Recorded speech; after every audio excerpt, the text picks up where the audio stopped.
참 자기 중심적인 사고방식이라는 덫. 성령으로 세례를 받은 그리스도인들이 이기적인 욕심을 채우기 위해 하나님의 말씀을 마치 마술처럼 사용하는 것을 볼 때 저의 마음은 깨어집니다. 그들은 우리가 의롭게 됐고 형통케 됐으며 치유받았다는 복음을 들은 자들입니다. 우리는 평안과 기쁨을 누릴 수 있다는 것을 들은 자들입니다. 또한 우리가 소원하는 것들을 주심으로써 우리를 축복하시는 것이 하나님의 기쁨이라는 소식을 들은 자들입니다. 이 모든 것이 진리가 맞지만 그러한 축복 때문에 하나님을 사랑하며 섬기는 것은 아닙니다. 우리가 하나님을 사랑하는 것은 그가 먼저 우리를 사랑하셨기 때문입니다. 우리가 하나님을 섬기는 이유는 그분이 하나님이시기 때문입니다. 그 사람들은 하나님께서 이미 그리스도 안에서 우리의 영원한 필요를 다 채워놓으셨다는 것을 잊어버렸고, 우리가 먼저 그의 나라를 구할 때 우리의 육신적 필요들이 모두 채워진다. 마태복음 6장 33절. 하나님의 약속을 잊은 자들입니다. 축복은 하나님을 섬길 때 결과적으로 오는 것이지 우리의 목적이 아니라는 사실을 깨닫지 못하는 사람들입니다. 자기 중심적인 사고방식이 그런 식으로 덫을 놓았고 너무나 많은 사람들이 그 덫에 걸렸습니다. 이 세상은 그들의 눈을 가려서 자기 중심적인 사고방식을 독립적이고 자립적인 것이라고 찬양하는 위험에 빠뜨렸습니다. 그 결과 오히려 겸손히 욕을 먹고 있습니다. 그러나 우리가 알아야 할 것은 자기밖에 모르는 사람의 영향력은 매우 보잘것없다는 것입니다. 이기적이고 자기 중심적인 사람이 진정으로 행복하고 만족스러운 삶을 사는 건 불가능합니다. 이기심은 마치 마약 중독과 같아서 자신의 필요와 욕구에만 집중하는 사람들은 절대 만족할 수 없습니다. 새 차, 더 큰 집, 더 좋은 직업, 더 젊은 연인 등 그들을 유혹하는 것들은 계속해서 나타날 것이니까요. 그런 사람들은 더 많은 것을 얻으려고 온갖 애를 쓰지만 일단 손에 넣고 나면 곧 식상해져서 자기를 감정적으로 더 고조시켜줄 다른 것을 원하게 될 것입니다. 우리 대부분은 우리의 부모나 조부모 세대보다 훨씬 더 좋은 집에 살고 있습니다. 더 좋은 차를 몰고 더 좋은 것들을 소유하고 있습니다. 이렇듯 많은 것들을 가졌지만 만족하지는 못합니다. 자기는 부인해야 할 대상이지 만족할 수 있는 대상이 아니기 때문입니다. 우리는 겸손을 목표로 삼고 나 자신보다 더 큰 무언가를 위해 사는 법을 배워야 합니다. 예수님도 이렇게 말씀하셨습니다. 누구든지 자기 목숨을 구원하고자 하면 잃을 것이요 누구든지 나와 복음을 위하여 자기 목숨을 잃으면 구원하리라. 마가복음 8장 35절. 마태복음 10장 39절도 비슷한 예수님의 말씀을 기록하고 있습니다. 자기 목숨을 얻는 자는 잃을 것이요 나를 위해 자기 목숨을 잃는 자는 얻으리라. 자기에게 집중된 삶을 살면 결국엔 잃게 됩니다. 다니엘 4장 느부갓네살 왕의 꿈을 기록하고 있습니다. 그의 꿈에 나무 하나가 온 땅을 덮었는데 그 나무는 강하고 아름다웠으며 가지는 하늘에 닿았고 그 열매로는 만민을 먹일 수 있었습니다. 그때 한 천사가 나타나 이렇게 말합니다. 그 나무를 베고 그 잎사귀를 떨러내며 그 열매는 흩어버리라. 나무를 베고 남은 그루터기는 쇠사슬로 묶어라. 그것이 하늘의 이슬을 막고 짐승들 사이에서 7년을 지내게 하여라.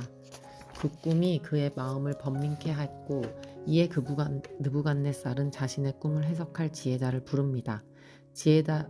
지혜자들 중에 하나였던 다니엘은 이렇게 말합니다. 느부갓네살 왕이여, 그 나무는 바로 왕이십니다. 왕의 나라가 온 땅을 둘렀지만 이제 쇠할 것입니다.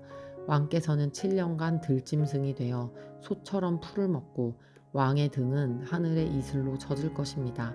다니엘은 이 일이 지극히 높으신 이가 사람의 나라를 다스리시며 자기의 뜻대로 그것을 누구에게든지 주시는 줄을 느부갓네살이 깨달을 때까지 계속될 것이라고 했습니다. 다니엘서 4장 25절. 그리고 그에게 하나님 앞에서 자신의 겸손하게 할 것을 권했지만 느부갓네살은 듣지 않았습니다.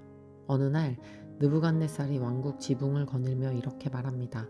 이 큰 바벨론은 내가 능력과 건세로 건설하여 나의 도성으로 삼고 이것으로 내 위엄의 영광을 나타낸 것이 아니냐.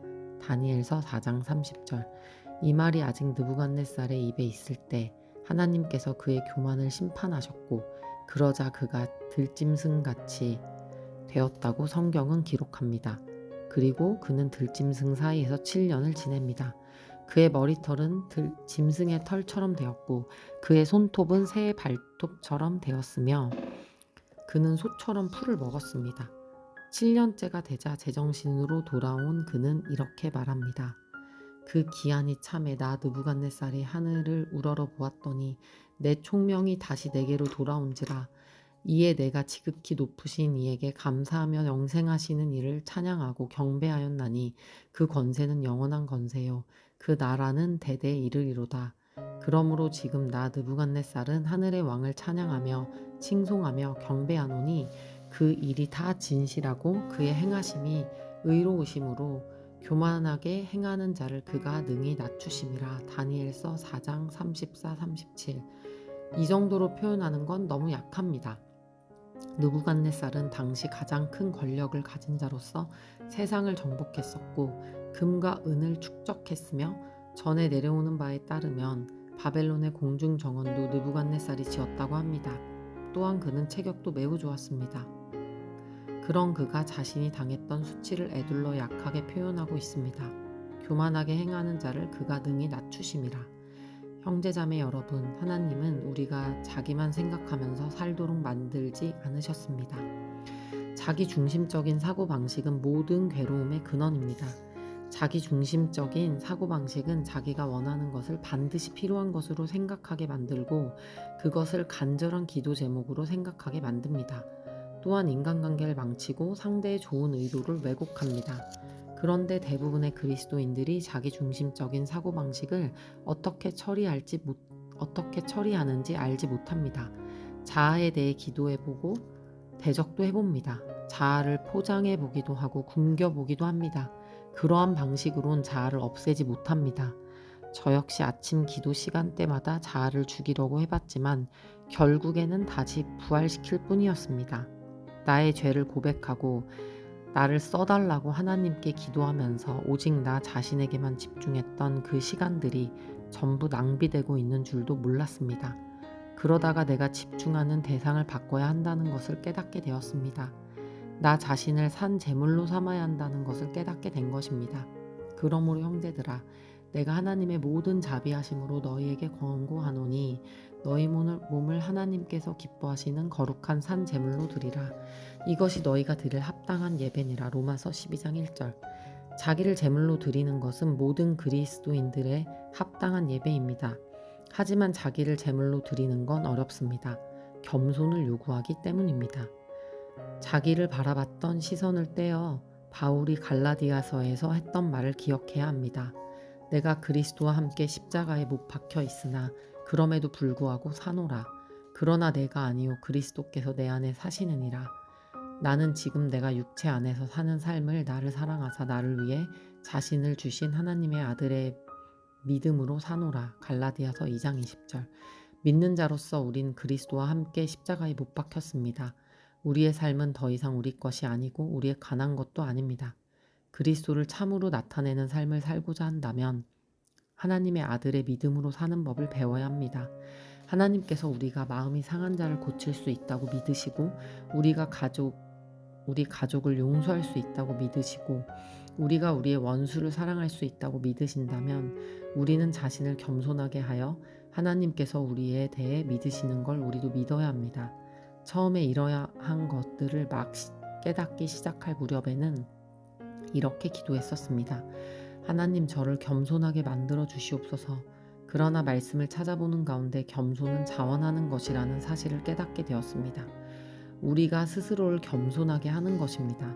하나님께서 우리를 낮추시면 느부갓네살에게 하셨듯이 그것은 수치를 당하는 것입니다. 스스로를 낮춰야 겸손입니다. 우리 주 앞에서 스스로 겸손하라. 그리하면 그분께서 너희를 높이시리라. 야고보서 4장 10절.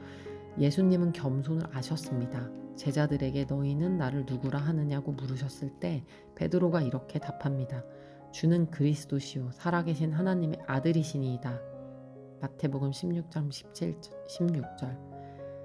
예수님께서 베드로의 대답을 들으시고 그에게 복이 있다고 칭찬하셨지만 베드로가 그 다음에 한 말에 대해선 그의 교만을 꾸짖으셔야 했습니다. 또 그분의 다음 사역에 대해 제자들을 준비시키면서 앞으로 당할 거절과 고난에 대해서도 말씀해 주셨는데 죽었다 다시 살아날 것에 대해 얘기하자 베드로는 그걸 받아들이지 못했습니다. 주여 그리 마옵소서 이 일이 결코 주께 미치지 아니하리다. 마태복음 16장 22절. 베드로의 말의 뜻은 이것입니다. 아니요 주님 그 일은 일어나지 않을 것입니다. 당신은 거절당하시지도 죽임 당하지도 않을 것입니다. 우리가 그렇게 놔두지 않을 것입니다. 우리가 당신을 보호하겠습니다. 대부분의 사람들이 베드로가 한 말을 주님을 진정으로 아끼는 마음에서 나왔다고 생각하지만 예수님은 그를 꾸짖으셨습니다. 예수께서 돌이키시며 베드로에게 이르시되 사단아 내 뒤로 물러가라. 너는 나를 넘어지게 하는 자로다.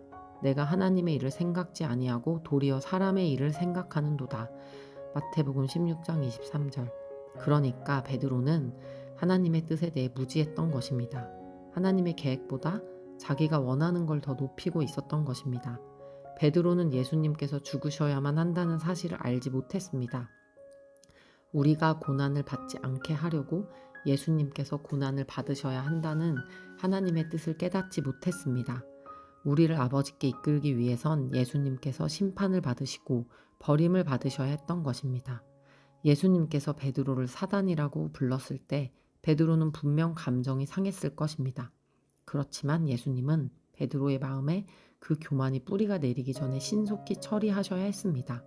예수님도 자기를 부인하셔야 했다고 말하는 것이 신성모독 아닌가 생각할 수도 있지만 히브리서에서는 예수님도 모든 일에 우리와 똑같이 시험을 받으셨으나 죄가 없으셨다고 했습니다. 히브리서 4장 15절. 예수님도 거절당하고 싶지 않으셨습니다. 고난받고 싶지 않으셨습니다. 마태복음 26장 39절.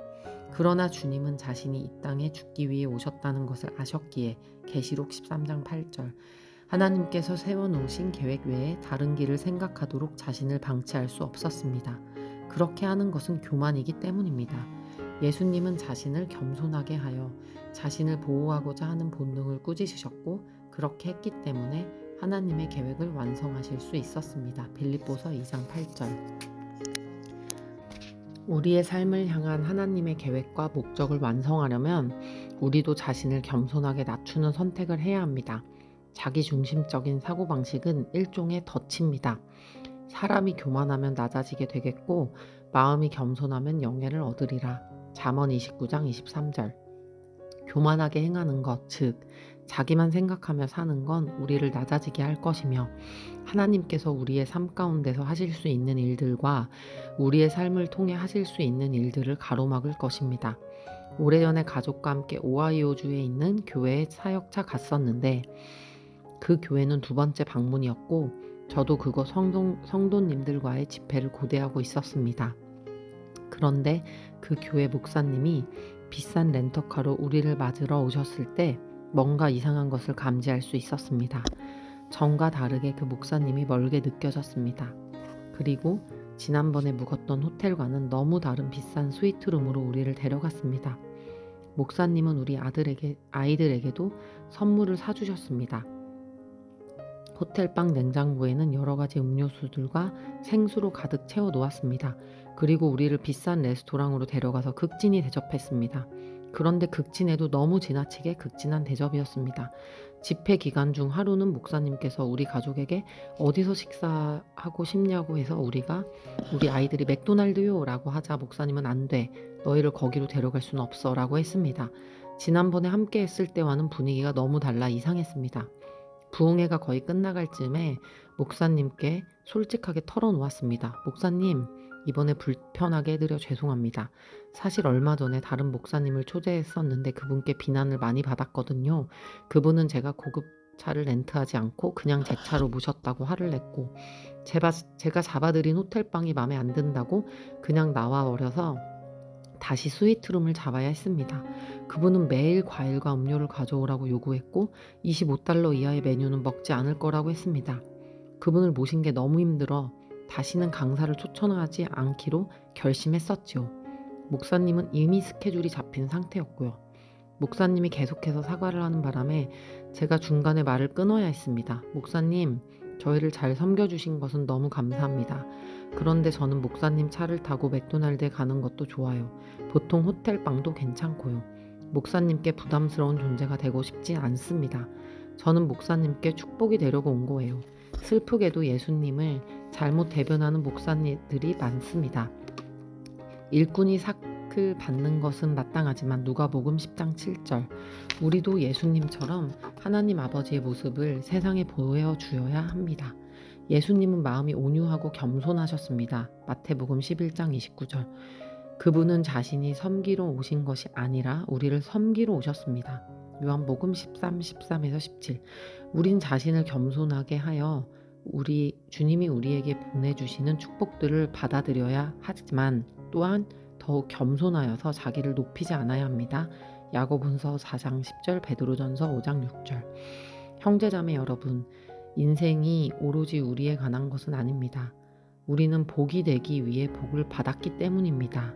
창세기 12장 2절. 이기적으로 살면서 은혜의 유익들을 전부 자신만을 위해 쌓아놓는다면 결국 그것들을 잘못 사용하여 고약한 악취만 풍기게 됩니다.